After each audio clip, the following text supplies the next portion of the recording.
everyone, and welcome to EnglishPod. My name is Marco. Hi, everyone. My name is Catherine. And today, Marco, we're talking about money. That's right. We're going to take a look at another lesson about money, but this time we're going to learn a little bit more about coins in the United States. That's right. Different coins, so different sizes and shapes, they have different names because they represent different amounts of money. So today we're going to learn the names of those coins, and we're also going to learn a little bit about British money. So let's check out the dialogue.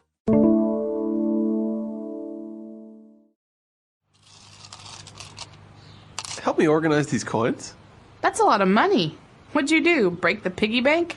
Yeah, I'm going to go to the bank and change it for bills, but first I have to separate them into little piles. Okay. I'll find all the quarters and dimes while you sort the nickels and pennies. Great, then we can add everything up and take it to the bank. I found some coins that are not from here. Oh yeah, those are from my trip to London. I have like 90 pence, but in all it won't add up to £1. Are you sure the bank will change these coins for you? Hopefully. All right, we're back, so let's take a look at some of this language on Language Takeaway. Language takeaway. So first up, Marco, we have this funny phrase, break the piggy bank. What is a piggy bank? That's right, a piggy bank. Now, you may have seen this. It has the shape of a little pig. It's usually made out of plastic or ceramic. And it has a little hole at the top where you can put in coins and just basically save your money there. All right, so this is a pig-shaped bank, Right. but it's a bank you keep in your room. Mostly children have these, right? Yeah, so if you want to save your change or you want to save some of your coins that you have or teach your children about saving money, then usually they have a little piggy bank where they can store their money. So when you break the piggy bank, usually these were made of ceramic. So to spend the money, you have to decide when it's very, very special or important. So you have to break the entire bank. Right. And that's when you take all the coins you've been Right, saving. exactly, because they didn't really have a little hole where you could take it out from. So when you wanted to take your money out, you literally had to, break it. Break it. All right. So that's the piggy bank. But what do we store inside a piggy bank? We don't store bills, do we? That's right. No, we store coins. So this is an interesting word, bill, like the name Bill Clinton, for example. Bills are the paper money that we use. All right, but not capitalized like a name because this is a common noun. Bills represent all paper money. So I could I could ask for change. Could I have the change in bills, please? That's right. And if I'm at a store, they'll give me bills, maybe a $5 bill, $10 bill. And this also counts for other currencies. So if I'm in China, I might get my renminbi, my yuan, in bills. So it's just a general name for paper money. That's right. So, but what we store in the piggy bank are coins. Now, talking specifically about the types of coins or the different amounts that these represent, let's take a look at those more in detail. All right, so first up, we've got quarters. Now, this should be pretty easy if you know your time, because a quarter is 1/4 of something. Right. So if we're talking about money, it's a quarter of a dollar or 25 cents. That's right. So 25 cents or a quarter of a dollar or 1/4 of a dollar, we just call it a quarter. So, most machines or payphones, you need to insert quarters. That's right. So you can recognize the quarter because it's the biggest coin and it has a big eagle on one side. And on the other side, it has George Washington's head. George Washington, that's right. Now, the next in line or the next coin that we're going to take a look at are dimes. Dimes. Now, these are also recognizable because they're the smallest coins, but that does not mean they're the smallest amount. Right. Dimes are actually the second largest. They're 10 cents. They're 10 cents or 1/10 of a dollar. And so you can say they're 10 cents or you can say dime. So do you have, I don't know, if you have 10 dimes, that means you got a dollar. That's right. 10 dimes equal $1. And the face on the dime is Thomas Jefferson? Alexander Hamilton. I don't know. No, he was the first, he created basically the Department of the Treasury, but Thomas Jefferson is on another coin, and that's what we're going to look at next. That's right. The nickel. The nickel is like the metal, nickel. And so this one is a little bit bigger than the dime, but not as big as the quarter. Right. I think it's a little bit thicker, maybe. It is thicker, but it's not as much money. A nickel is 5 cents. 5 cents. So that's 1/20th of a dollar. That's right, 1/20th of a dollar. So this is what we call a nickel. So you would call this coin, you would say, hey, do you have any nickels? Dimes and nickels usually go together. I don't know why. Nickels and dimes. Nickels yeah. and dimes. He's counting his nickels and dimes means he doesn't have very much money. That's right. So yeah, and then on this coin, you have the face of Thomas Jefferson. That's right. Okay. And finally, we have the only coin that's not silver colored. It's actually more of a copper color. That would be the penny. The penny, that's right. 1 cent or 1 penny is the smallest of the coins, and actually you need 100 of these to make $1. That's right. So this is very unique because it's a different color. It's the smallest amount. And the face on this coin, do you know this one? Yes, this one is Abraham Lincoln. Correct. All right. So we've got all these important people. All of them were presidents, actually, except for Alexander Hamilton. That's right. And actually, I think Alexander Hamilton looks good. Better than the rest. I don't know. He was why. a pretty handsome Yeah. man. Actually, no, he was said to be very funny looking, I think. Yeah. So actually, all of these coins, you can call them by these names, and everyone will recognize them, especially in the U.S. Now, I don't really think they apply to any other country, as we saw later on. For example, money in England or the United Kingdom.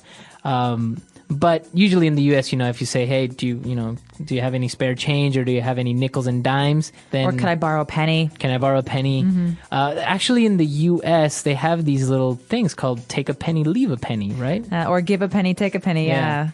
You see these because pennies are not worth very much money. And oftentimes, people will leave a penny, and if you have... something costs 26 cents, but you only have a quarter, you can take a penny and then spend that. Right. So they're basically free pennies. Right. You might see in a store. And then also, if you get change, maybe you don't want to carry those pennies around or that change, so you just leave that there. And then, it's kind of a way of recycling this small amount of money, which is very interesting. It is very interesting. But we're going to actually take a look at some British currency. So let's take another listen to the dialogue, and when we come back, we'll explore that.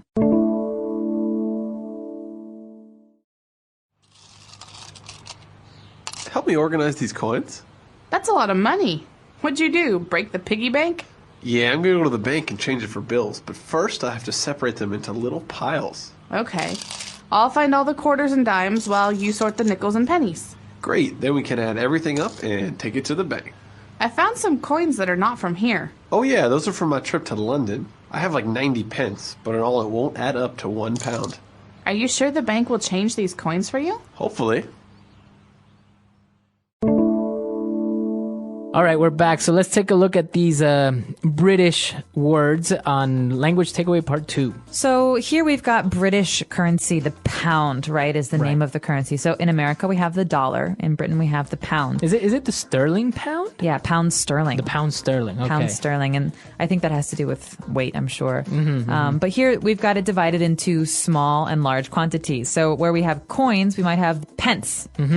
Sounds like cents. Right, exactly. And I think actually the penny might come from the British term pence. I'm sure it does. They're very similar, and the meaning is basically 1/100th of a pound. Right, exactly. And a pound is basically what you would say in the U.S. a dollar. A pound is the currency of England. But actually, you know how in the United States people would say, $100, Yeah. which would be $100?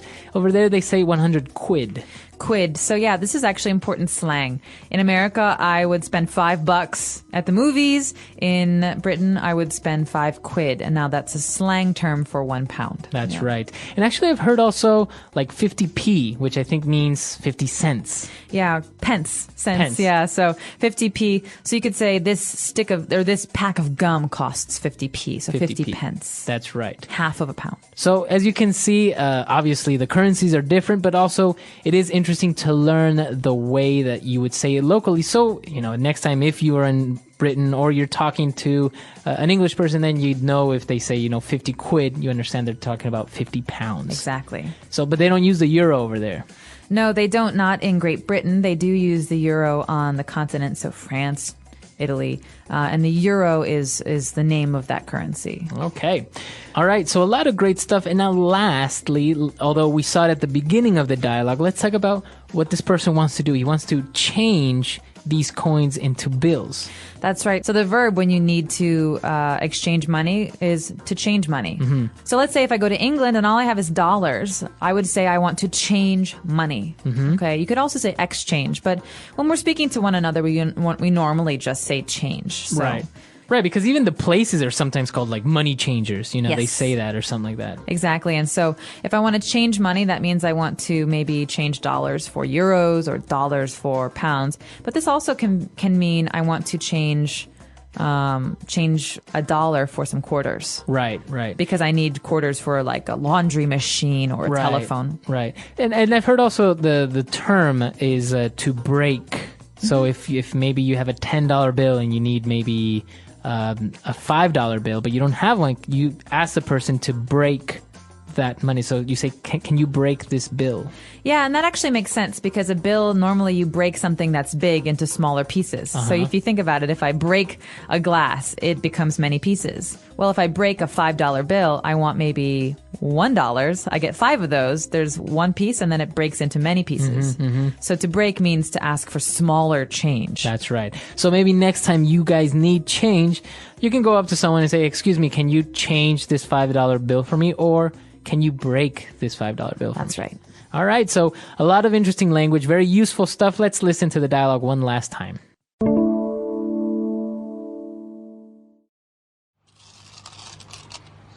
Help me organize these coins. That's a lot of money. What'd you do? Break the piggy bank?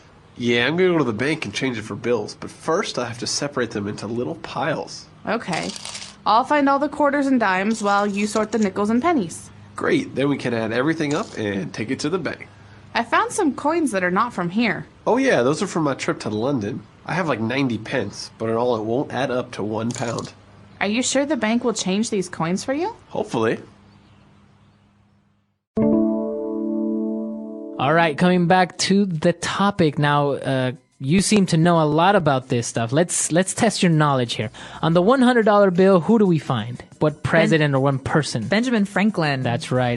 But he wasn't a president, right? He was not. He was a very important figure in American history. Many people are familiar with the story of Benjamin Franklin and the kite with the key on it. So he discovered electricity. That's right. He was a very important inventor and also an important person when it comes to the creation of America. That's right. Now, the smaller of the bills would be the $1 bill. And actually, now you have a $1 coin as well.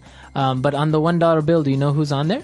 I think is George Washington also, I think so, right? yeah. So he's on the quarter and on the $1 bill. We like to recycle our presidents. The $20 bill then would be Abraham Lincoln, right? Oh, that's right. So they're actually on. That's kind of unfair, though. Favorite presidents in the United States. So yeah, but they haven't changed over time. Like in other countries, you see that that they change according to the important person that's in government, or maybe like for example in China, you have Chairman Mao on there, which before you didn't, or in England you have Queen Elizabeth. Before was the previous ruler, which I think was King George VI. So, but in the U.S., guys, flat out, 100 years ago, these guys haven't changed them since then. Well, I think what's America likes to celebrate its creation, and which is still a very young country, right? Right, 1776. So it's only been 240 years. So yeah, the idea is basically that we celebrate the founding, so the beginning of the republic, and the men who are involved in that, they're called the founders. George Washington. James Madison, Alexander Hamilton, all of Benjamin Franklin. These people were very important in the history of America, and that's why we celebrate them on our money. The one exception, of course, is Abraham Lincoln. Right. He was from the 1860s. Right, 16th president. That's right. Yeah, he was very important because of the Civil War and a lot of the changes that later happened to our Constitution. And so he's another person who's maybe added on. So he's basically the last guy you guys kind of celebrate, because you don't have Franklin Delano Roosevelt, right? Or Bill Clinton or something like this. Not yet, right? So I guess we gotta wait a while. But that's very interesting. This history aspect of currencies is actually very, very interesting. It is. And one thing I'd like to add about quarters is that in the 2000s, so from 2000 I think on, the United States started to make state quarters. So you'll see oftentimes these quarters with the picture of a state.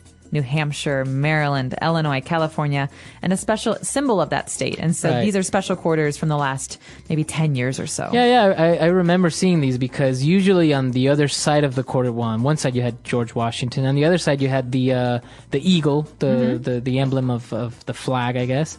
Well, not the flag, but the Emblem of the national Republic. bird or the Yeah. republic.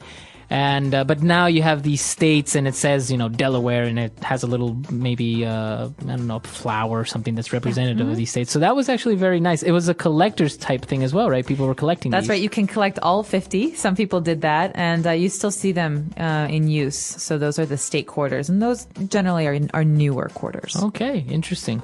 All right, guys, so we're out of time, but if you guys have any questions or doubts, you could find us at EnglishPod.com, and we'll see you guys there. Bye. Bye.